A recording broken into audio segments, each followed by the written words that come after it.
You are listening to SPN, the Sports Podcasting Network.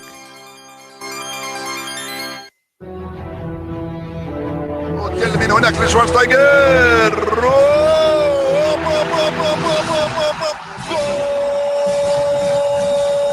Va a pegarle Ronaldinho Gaucho. Ya lo hace. Pierna derecha, directo al arco. ¡Golazo! ¡Golazo! ¡Golazo! ¡Golazo!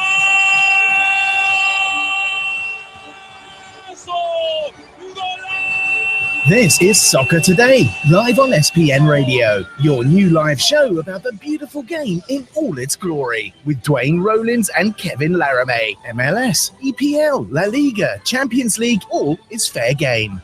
Powered by the Sports Podcasting Network. Visit us at sportspodcastingnetwork.com. Welcome to Soccer Today. I'm Duane Rollins along with Kevin Laramee.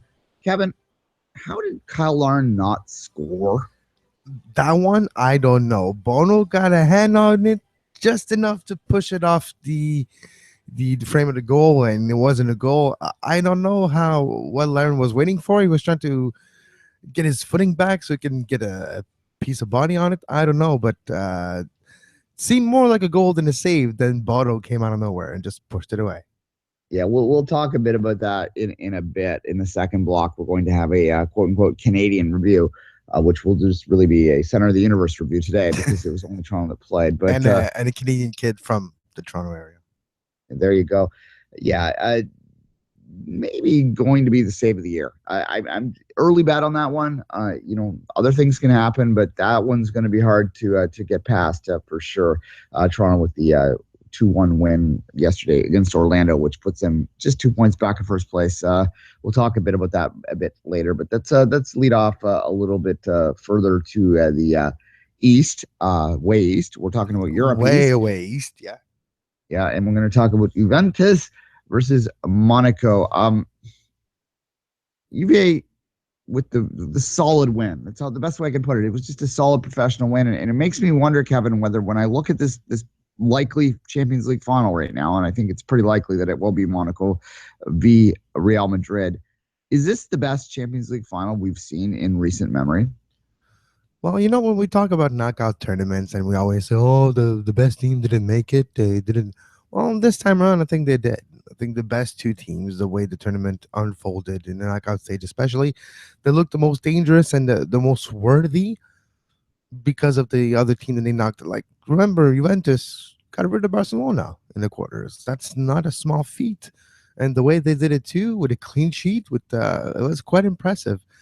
And Buffon, the amount of clean sheets, he has 100 games in the Champions League, and he has 60 clean sheets. It's quite impressive for Buffon. More often than not, there's no goal that goes in, and that's kind of like a performance that's more than worthy of being in the final. So, yeah, I think because of the fact that, well, Ronaldo and Madrid are playing lights out right now, especially with the games they played on Tuesday.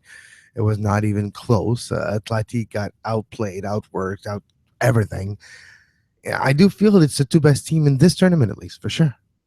Yeah, look, the Atleti game, I wasn't on yesterday, so I didn't really get a chance to talk to it. But certainly for Real Madrid to make Atletico Madrid look that ordinary is really telling. And I do think that Real Madrid at this point, and we've talked about this a couple times in the last little while, really should be considered the favorite. But Juventus has quietly been maybe the second best team for sure in Europe this year. For if they can get by Real Madrid in that final, then you have to give them the likely nod as the likely champion here. Juventus, finalist in 2015, lost to Barcelona 3-1 in that game.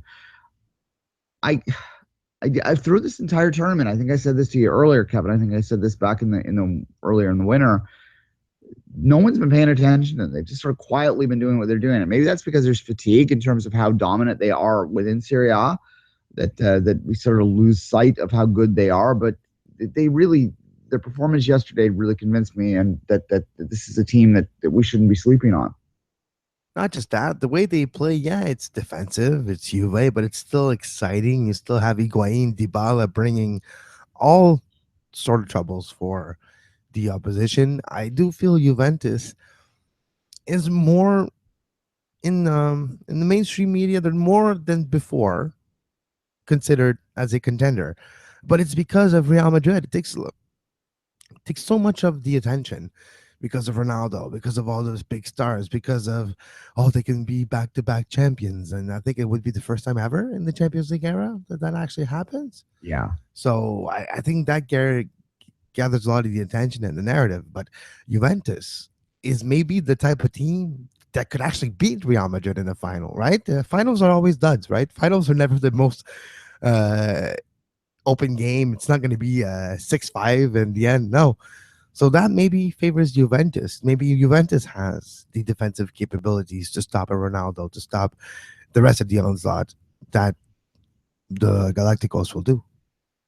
Yeah, I'm just looking back through a list of finals here to try and find one that might be comparable. And I think that the last final that you might be able to point to and say that was this sort of best on best might be all the way back to '99, the year that United came from behind in the dying minutes to beat Bayern Munich 2-1 to win the Champions League. United's second last championship. They got that John Terry slipped on that penalty there. We all forget about that. I try and block that one out of my mind, Kevin. You probably should too. I'm sure, but what are you talking about exactly? Yeah. 07-08 final. Yeah, I tend to forget that one happened, but nonetheless, I think probably it's funny you just mentioned John Terry because my phone just rang, and it was the score, of course, the application saying that Bournemouth are really looking forward to signing John Terry. So that's interesting. There you go. We talked about that the other day. I think that's probably better for them. I don't know. Well, we don't really want to see John Terry. Well, maybe we do on some amusing level. Just watch him pivoting his. I don't want to see him like we didn't mention this. Pirlo, Patrick Vieira finally doing what I would have done this year: bench Pirlo, and that's speaking of benching, that's what we would see. I think exactly, and that's what we would see with John Terry for sure. But look, is Real Madrid the favorite? And first off, two questions here. Is the final set now? Like, is there any chance for either of these teams to come back and upset in the second leg? Yeah, I think it's done. I think really think that Monaco, AS Monaco, can score 2 goals against Juventus. Yeah, I don't think so. And I think Juventus going back home with 2 goals on the road advantage. Yeah, that's curtains. Yeah, so really they have to score 3. Basically, well, the 2 in there or get an extra time, then you can do whatever when you get there. But by and large, this is pretty much done and dusted at this point. It's going to make the second legs kind of boring.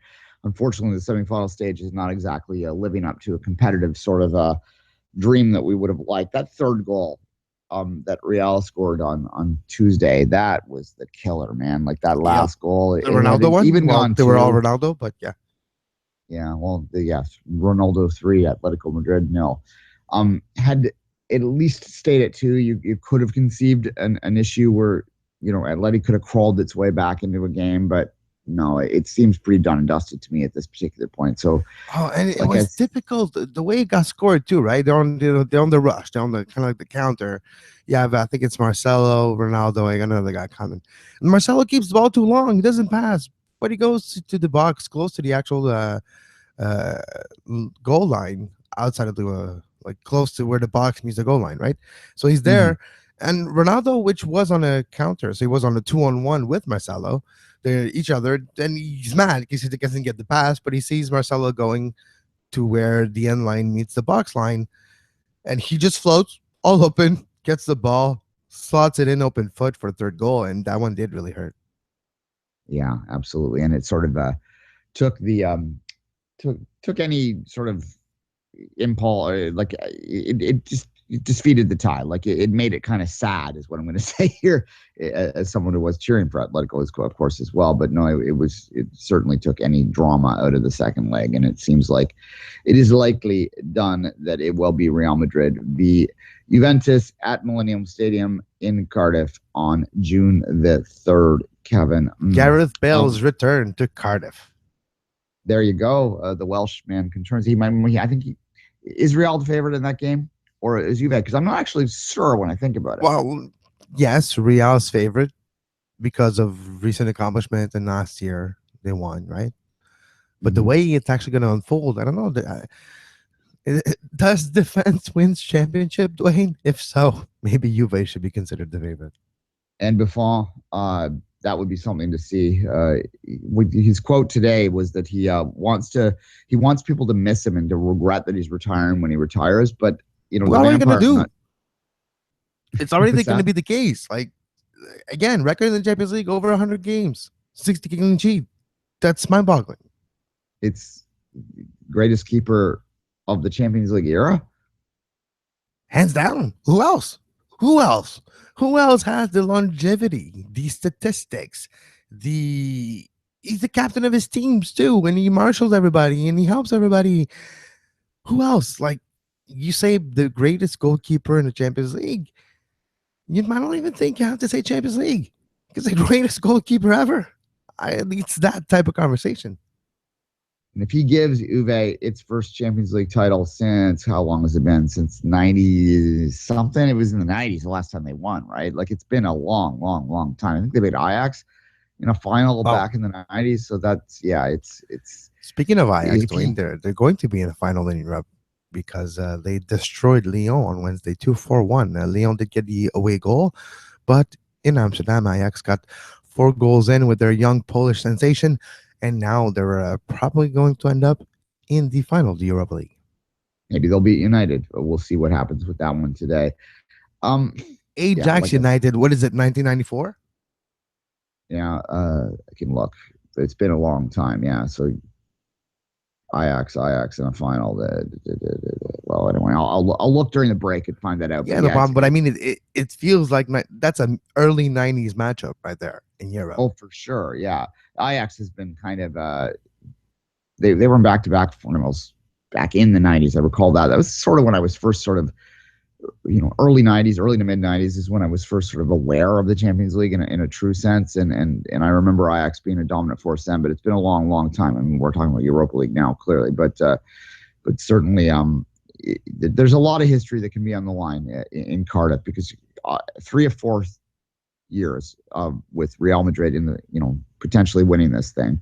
Barcelona sneaks in there for one there. They're a great rival, but that could, get into arguments about greatest team ever. And then you have the potential of back-to-back for the first time since, I believe, the 80s, which is insane when you think about it. So there's a lot on the line here. And so the first time in this format of the Champions League, that's for sure.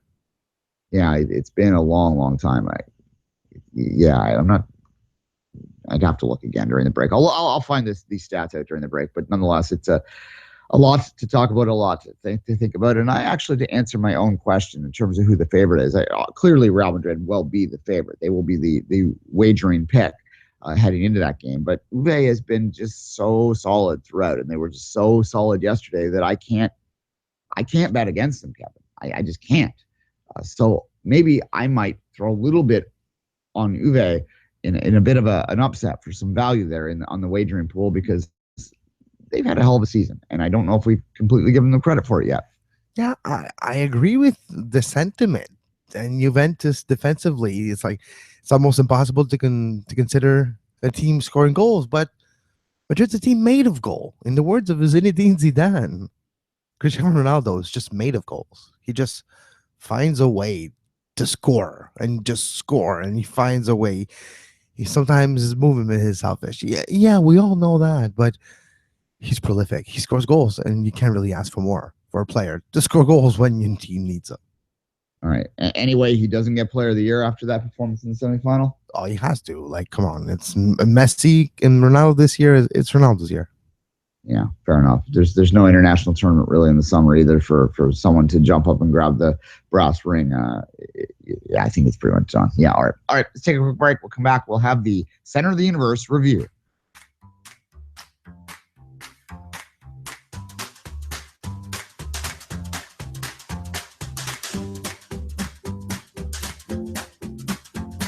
You are listening to Soccer Today, live on SPN Radio.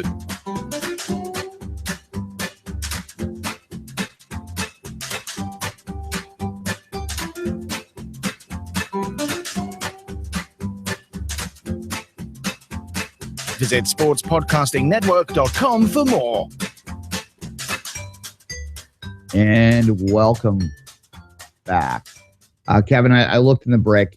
I was correct. The last time that Juve won the title was in 1995-96, where they beat Ajax in the final. 95-96. That was the second consecutive year that Ajax was in the final.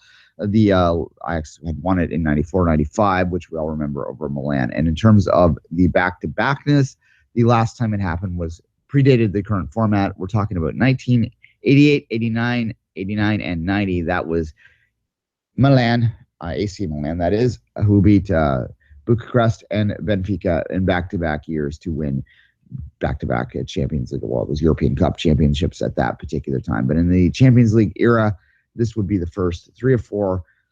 You get into conversations about best ever. I mean, you're looking at maybe that Forest team in the 70s, the Milan team I just spoke of in the late 80s. They were certainly up there.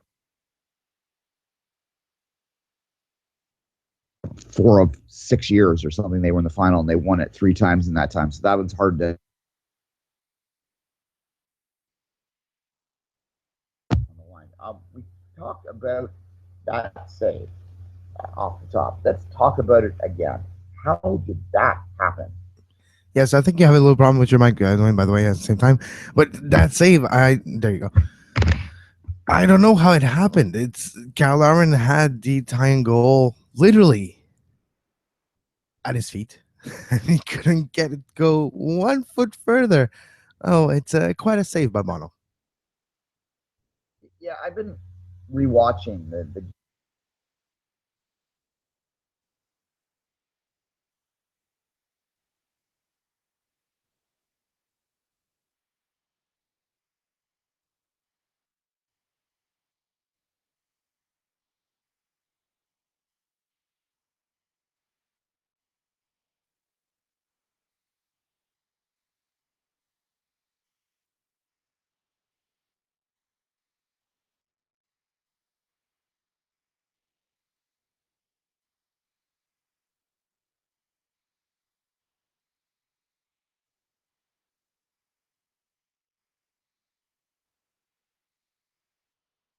We just have a little technical problem with Duane, as you can not hear him. We'll try to get him back as soon as possible. We'll be right back with Duane in a second.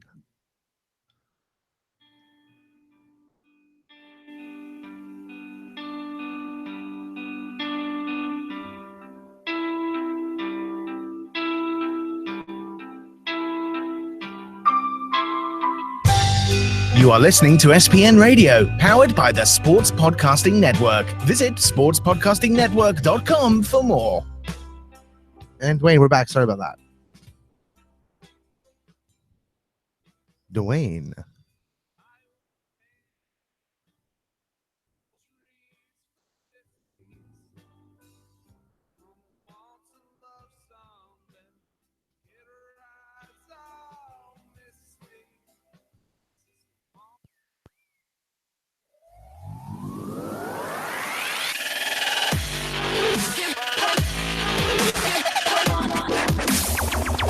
You're listening to Soccer Today on SPN Radio.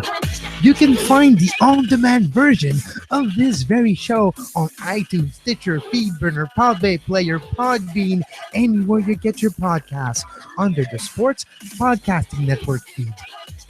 Subscribe to our YouTube page to make sure you never miss a live show talking about soccer today, the MLS post-game show, open lines after dark, 5 rings daily during the Olympics. Make sure you subscribe and give us a follow on Twitter at SportsPodNet and like our Facebook page, facebook.com/Sports Podcasting Network.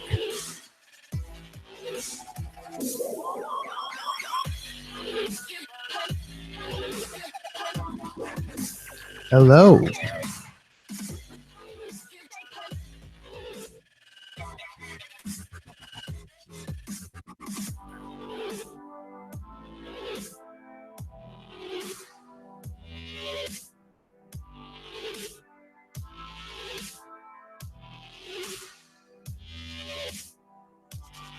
So Toronto, 2 goals by Sebastian Giovinco, and that save on Bono that literally may save the 3 points for Toronto. on Kyle Larin, one of the hottest players in the league this season so far. But for Kaká, I did like his goal, that rocket of a goal to claw one back in extra time of the first half to give maybe a little bit of hope to Orlando. But it wasn't meant to be. It was Toronto's night. They held on 2-1 win, and that win brings Toronto to only 2 points of the top of the Eastern Conference table. Only 2 points of Orlando. Orlando did have some game in hand, but Orlando dropped a big one. It was like a test of some sort for Orlando and for Toronto, and Toronto aced it. It did look a little more dangerous than the 2-1 for Toronto with Orlando. Orlando has a lot of firepower. Rivas missed a sitter too. It could have been a totally different game.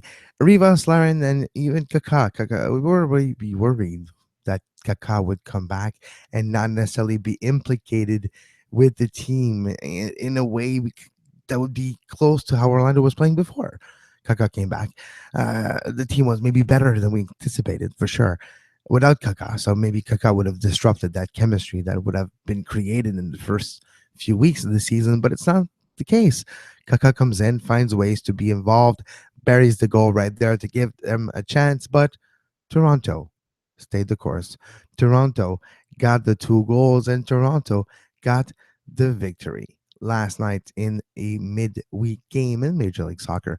And for Toronto, once again, 2 points off of the top of the Eastern Conference that is occupied by Orlando still. But for Orlando, it's still an amazing beginning of the season. Talking about 18 points out of 8 games, 6 wins, 2 losses. And yet it is not up to their full potential, maybe. The Rebels are second, 16 points, 10 games played, though. Toronto third, 16 points as well, but 9 games played. Uh, Those are maybe the top 3 contenders. Maybe New York City FC has something to say with it too, but 4 points back. Oh, sorry, 3 points back in fourth position with 13 points. Top 3 of the East are legitimate contenders for the Eastern Conference. But for the Shield, maybe too. And Orlando City, who would have thought that it would be a Supporters Shield contender? You can follow me on Twitter at KevLarme, and you can follow Duane at 24th Minute. We will resolve our technical issues that we had just a few minutes ago and be back tomorrow at 10 a.m. for another edition of Soccer Today. And until then, as always, have a great soccer. You were listening to SPN, the Sports Podcasting Network. Visit us, sportspodcastingnetwork.com.